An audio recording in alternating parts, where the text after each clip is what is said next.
Hey, what's up, guys? It's Team Hard Life Captain Albert Sartucci here, and I got an update on the tickets for the drawing. We are at 46 tickets sold, so that leaves 24 tickets available for purchase for the $30 drawing. It's 24, and it's cut off, guys, so don't be mad if you didn't get a chance to buy a ticket. The $20 drawing, that one jumped way ahead. Got 17 tickets left. So, oh no, yeah, we got 17 tickets left. So again, as soon as the tickets are sold, we're gonna announce when we're gonna hold the video here at the shop, and we'll go live. That way you can check it out. Gotta buy. I think I got a lot of stress on my mind. It's a nice day to go. Yeah, I gotta line. I'ma call up the whole team. We do have an unboxing video today, so let's check this out.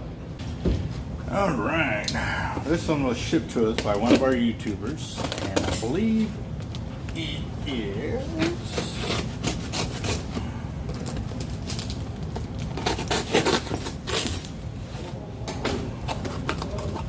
ooh, it's real. It's real.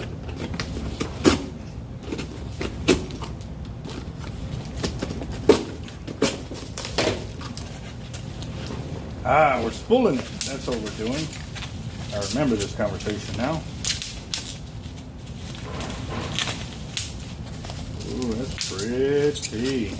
God, it's pretty. How do you find an old school like this that pretty? Oh, look at that. Oh, yeah. That's gorgeous.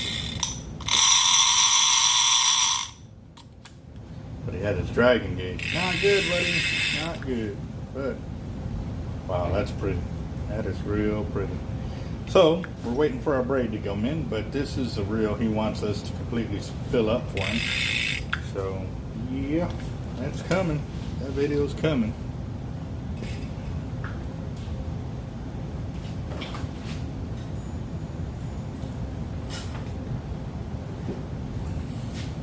Hey, what's up, guys? This is a final glitter closeout I wanted to do. I realized with the YouTube channel and the shop, I've had to balance a very fine line. And the very fine line is that when I have customers in the shop, and I'm also trying to do the YouTube channel at the same time, these customers want to ask questions and gain knowledge or what have you. And, I'm always happy to give it. It's just, I also too got to run a business. So with the YouTube channel and the shop, like I said, it's very hard. Customers want to come in. A lot of them just want to look around, ask a few questions, and they're gone. They're not used to the type of shop that I actually run, where I actually will ask you questions, will try to figure out a game plan to get you on the tackle that's going to best serve you. And a lot of them have already gotten used to that. So when they come in, they have a lot of questions, and I try to give them my utmost attention to it. But at the same time too, I also gotta still spool the reels, still get to the back. I've got a lot of things that I gotta get done, and it's, like I said, it's a juggling act. It really is. I do the best I can to answer as many questions as you want to ask, but at the same time too, I have to run a shop.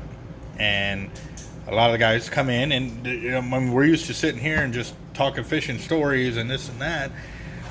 But at the same time too, I got prior demands. Prior demands are customers bring us fishing tackle to spool up or to make or to something. You know what I mean? So I got to balance it. And I really do appreciate everybody's support that understands that. And when they come in, they ask their questions or come by and visit or, stuff like that. I really greatly appreciate it, and I really do. Like I said, I try my best, and I really want everybody to feel like this is the shop they want to come to ask their questions and or get advice or whatever it may be.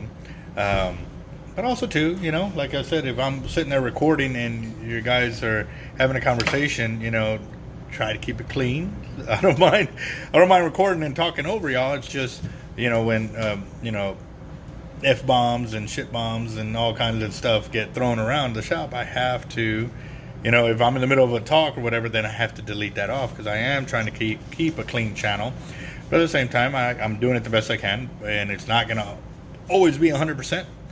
But at the same time, you know, I do respect everybody's opinion and or comment or concerns and stuff like that. So I just wanted to, like I said, just let y'all know I do appreciate it. And, you know, if we have anything that you have a question about, please feel free to ask. You know, it's the way we grow. It's the way we learn. I got to go through a testing phase because I saw a leader that we need to check into. You know, a shark was lost and the hook came off. One of our workers was there and he saw it and he said it looked perfectly crimped. I said, well, you know, I still need to see the leader because I need to know what kind of sleeve it was. Because I know a while back we had some sleeves that were coming in from the manufacturer and they were defective. You can't see them from the naked eye. It was only after we were crimping them that we found that. And I don't know, do we have a secondary company that's doing this or whatever? You know, there's only so much, like I said, there's only so much testing we can do, but if we don't know what's going on, then we can't fix it. So I got in contact with that customer as soon as I saw the video. I was like, hey, can you bring that leader in? I need to see what's going on, you know? And they really didn't want to raise a stink about it, but it's not raising a stink. It's really bringing it to my attention for me to be able to fix. Because if I don't know what's wrong with it, I can't fix it. So again, you know, I'm going to go through testing, see what I can find. Maybe I can discover it myself. But that means I got to go fishing. Oh, no, I can't go fishing. Yes, I got to go. So y'all stay tuned, guys. It's coming.